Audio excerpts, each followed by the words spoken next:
Señora Hudson. Hola, señora Hudson. Holmes, está ahí.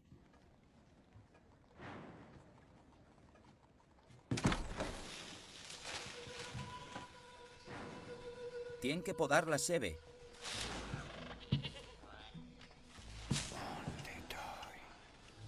Dame igual onde tea, siempre que tea preparado. Sigo aquí.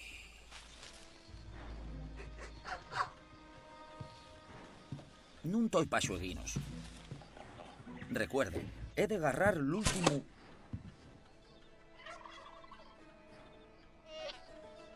tren. Oh. Te rezo que te ha muerto. Usted gana. Yo pierdo. Acabó el juego. ¿Siguen sin verme? ¡Qué sorpresa!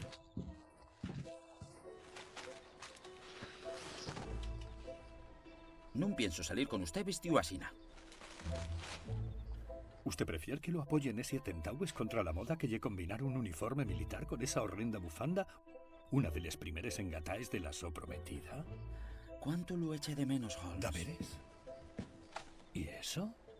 Yo malpenes noté la su ausencia. Claro que estoy investigando, extrayendo fluíos de glándulas suprarrenales de ovella y diseñando el mío propio camuflaje urbano.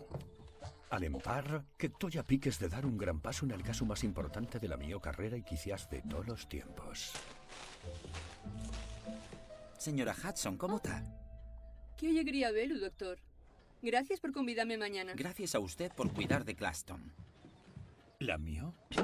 Querida niñera ñoña. ¿Tiene un segundo? Ñam, ñam. Alimenta a la sierpe, mujer. Aliméntela usted. ¡Qué susceptible!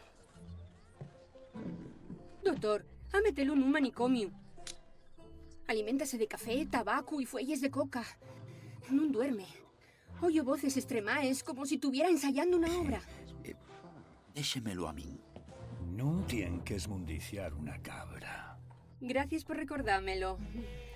La mi vida y apasionante. ¿Qué fadría yo sin usted? Suerte con su paciente, doctor. ¿Qué está haciendo aquí? Pues cásome. Mañana. ¡Oh! Un abrazo. Watson, cásase. Perdí unos cuantos kilos, Holmes. Sí, y usted ganólos. Comer en un pasafame, piraban. Tomemos un brandy. Entama la despedida de soltero. Esta es la nuestra última aventura, Watson. Pienso aprovecharla al máximo.